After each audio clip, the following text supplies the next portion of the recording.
우크라이나 당국이 북한군과 첫 교전을 벌였다고 어제 처음으로 공식 인정했지요. 오늘 우리 정부 관계자를 인용해서 북한군 40명이 교전 중에 사망했다는 소식이 전해졌습니다. 사실 확인을 위해서 오늘 국방부에 직접 물어봤습니다. 들어보시죠. 현재 교전을 벌였거나 아무튼 전장에 투입된 걸로 파악되시는지. 우리 군뿐만 아니고 관련 정보기관에서 우크라이나 현황에 대해서 관련 정보를 공유하고 예의주시하고 있습니다. 제가 현 단계에서 추가로 새로운 팩트를 설명드릴 내용은 없습니다. 정부 관계자를 이용한 40명 사망자가 발생했다 이와 같은 보도가 있는데 여러 가지 소스를 토대로 지금 보도를 하고 계시는데요. 저희가 그 부분에 대해서 일일이 확인해드릴 내용은 없습니다. 다만 한 10,000여 명 이상의 북한군이 러시아에 지금 가 있고 그중에서 상당수가 크루츠크를 포함한 전선 지역으로 이동한 것으로 저희가 파악하고 있습니다. 자, 오늘 깊이 있는 분석해 주실 전문가 김열수 한국군사문제연구원 안보전략실장님 나오셨습니다. 실장님, 네. 안녕하십니까? 40명 사망, 여기에 대해서 확실하게 부인도 하지 않고 인정도 하지 않았습니다. 예, 우리가 한 2, 3주 전에 예. 북한군 6명이 사망했다는 그런 뉴스 보도가 맞아요. 있었잖아요. 보도 있었습니다. 그리고 또 이제 한 2, 3일 전에는 북한군이 곧 전선에 투입하기 위해서 훈련을 받고 있다는 그런 내용도 있었습니다. 예.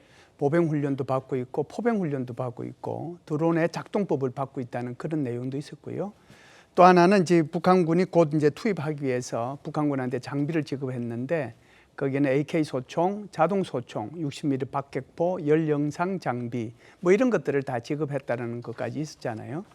그래서 전체적으로 보면 지금 교전에 가깝긴 했고 또 이제 우크라이나 군에서는 교전이 있었다라고 이제 얘기를 하는데 지금 국방부 대변인이 말한 것처럼 네. 이게 40명이 사망을 했는지 10명이 사망을 했는지 거기에 대해서는 저도 오픈 소스 말고는 특별히 더 추가적인 정보가 없기 때문에 여기에 대해서는 답변을 구체적으로 드리기가 곤란합니다. 그렇군요.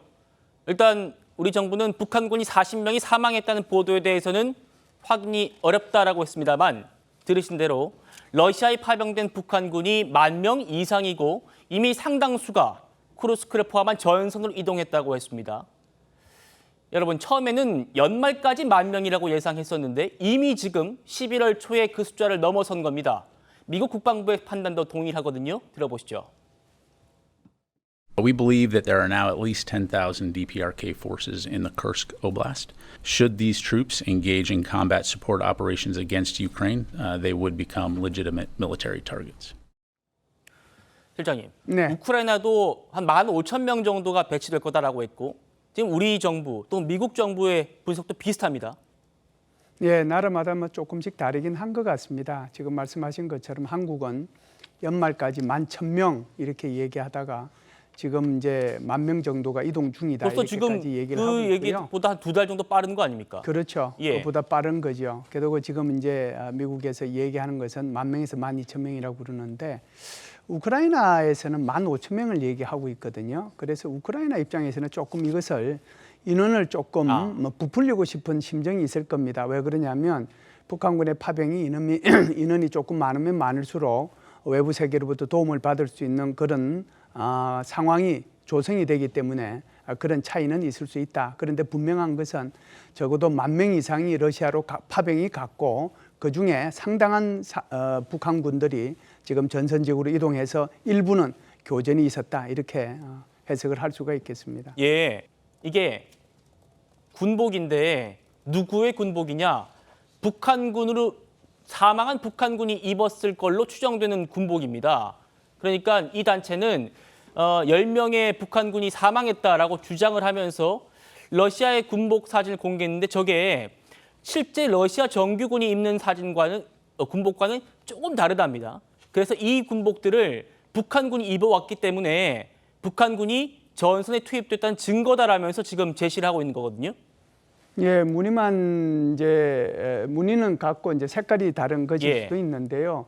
사실상 저런 것들을 보면서 북한이 파병을 정말 좀 숨기면서 파병을 하려고 했구나 하는 그런 생각을 많이 가지고 또 한편으로는 저런 것들을 통해서 북한군의 희생이 클 수밖에 없구나 하는 생각을 가집니다. 왜 그러냐면 지금 저기에 파병된 그 북한군들이 자신들의 소대장, 자신들의 대대장, 자신들의 여단장, 자신들의 사단장 밑에서 어떤 특정한 임무를 부여받거나 특정한 지역을 부여받아 가지고 임무를 수행하는 것이 아니고 저걸 전부 다 분산 배치해 가지고 우리 좀 전에 그 탱커에서 저기 장갑차에서 북한군처럼 보이는 병사들이 막 움직이듯이 예. 그렇게 해가지고 전부 다 분산해서 배치를 해줬거든요. 예. 그렇다라고 하면은 말도 안 통하고 뭐 커뮤니케이션이 전혀 안 될 거 아닙니까? 그러다 보니까 이제 문제가 많이 생길 수 있는데 아무래도 저것은 조금 더 정보가 좀 입수되어야 되지 않겠는가라고 생각을 합니다. 정말 저것이 북한군한테만 이렇게 입히는 그런 전투복인지 그렇지 않으면은